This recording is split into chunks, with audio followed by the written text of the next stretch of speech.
Baik, kita bertemu kembali pada video pembelajaran materi hidrolisis garam. Nah, pada bagian sebelumnya kita telah mempelajari terkait dengan soal-soal hidrolisis garam, terkait dengan konsep hidrolisis garam. Lalu selanjutnya kita akan membahas soal-soal hidrolisis garam terkait dengan perhitungan pH larutan garam. Baik, langsung saja. Nah, sebelum kita membahas terkait perhitungan pH larutan garam, kita akan mereview terlebih dahulu nih terkait dengan rumus atau persamaan yang dapat kita gunakan untuk dapat menentukan pH larutan garam.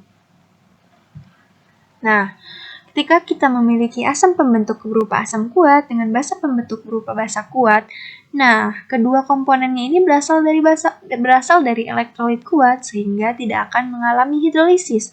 Karena keduanya tidak mengalami hidrolisis, maka garam jenis ini tuh bersifat netral dengan pH sama dengan 7. Selanjutnya, ketika asam pembentuk berupa asam kuat dengan basa pembentuknya adalah basa lemah, maka garam jenis ini tuh mengalami hidrolisis sebagian atau parsial. Nah, sehingga untuk dapat menentukan pH-nya kita dapat menggunakan suatu persamaan konsentrasi H+ sama dengan akar KW per Kb dikali dengan konsentrasi kation yang terhidrolisis. Nah, pH-nya ini akan lebih kecil dari 7 karena garam jenis ini bersifat asam. Selanjutnya, ketika asam pembentuk berupa asam lemah dengan basa pembentuk berupa basa kuat, maka garam jenis ini tuh akan mengalami hidrolisis sebagian dan garamnya ini bersifat basa. Sehingga untuk dapat menentukan pH-nya kita dapat menggunakan suatu persamaan konsentrasi NO- sama dengan akar KW dibagi dengan Ka dikali dengan konsentrasi anion yang terhidrolisis. Nah, pH-nya ini akan lebih besar dari 7 karena garamnya ini bersifat basa. Selanjutnya, ketika asam pembentuk berupa asam lemah dengan basa pembentuk berupa basa lemah, maka garam jenis ini mengalami hidrolisis total atau terhidrolisis secara sempurna karena keduanya ini berasal dari elektrolit lemah. Sehingga untuk dapat menentukan garamnya, kita diperlukan untuk mengetahui kekuatan asam basa relatifnya.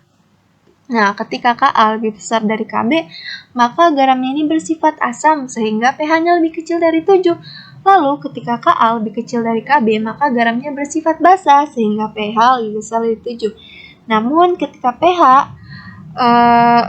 Ka sama dengan Kb, maka pH-nya itu sama dengan 7. Nah, lalu selanjutnya untuk dapat menentukan pH-nya, kita dapat menggunakan suatu persamaan. Ketika garamnya ini berjenis asam, maka kita dapat menggunakan persamaan konsentrasi H+ sama dengan akar Ka dikali Kw dibagi dengan Kb. Atau ketika garamnya ini berjenis basa, maka kita dapat menggunakan suatu persamaan konsentrasi ion H- sama dengan akar Kb dikali dengan Kw dibagi dengan Ka. Baik, selanjutnya kita langsung menuju pada contoh soal. Kita memiliki dua contoh soal. Nah, yang pertama, tentukanlah pH dari larutan NH4Cl 0,01 m jika diketahui KBNH3 adalah 10 pangkat min 5. Nah, di sini kita menuliskan diketahui NH4Cl dengan KBNH3. Nah, pertama kita menuliskan reaksi ionisasi terlebih dahulu. Sehingga didapatkan akar KW dibagi KB. Nah, sehingga didapatkan 10 pangkat min 14 dibagi 10 pangkat 5 dikali 10 pangkat min 2 sehingga konsentrasi H+ sama dengan 10 pangkat min 5,5 pH sama dengan konsentrasi H+ sehingga pH sama dengan 5,5. Baik, untuk contoh soal yang kedua.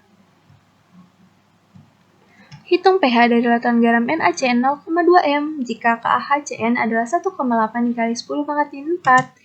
Nah, kita menuliskan diketahui dengan ditanyakan. Kita mengetahui molaritas dari NaCN adalah 0,2 m dan KaHCN adalah 1,8 dikali 10 pangkat min 4. Nah, selanjutnya kita menuliskan reaksi ionisasi terlebih dahulu sehingga didapatkan konsentrasinya adalah 0,2 m.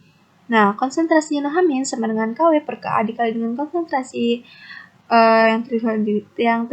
anion yang terhidrolisis. Nah, sehingga didapatkan 10 min 14 sama dengan 10 pangkat min 14 dibagi dengan 1,8 kali 10 pangkat min 4 dikali 2 kali 10 pangkat min 1 sehingga didapatkan OH- sama dengan 10 pangkat min 5 ditambah akar 1,1 sehingga POH sama nilai konsentrasi ion OH- sehingga pH-nya itu 5,5 ditambah akan 1,1 sehingga pH sama dengan 14 diambil pOH sehingga pH-nya didapatkan 8,5 ditambah akan 1,1.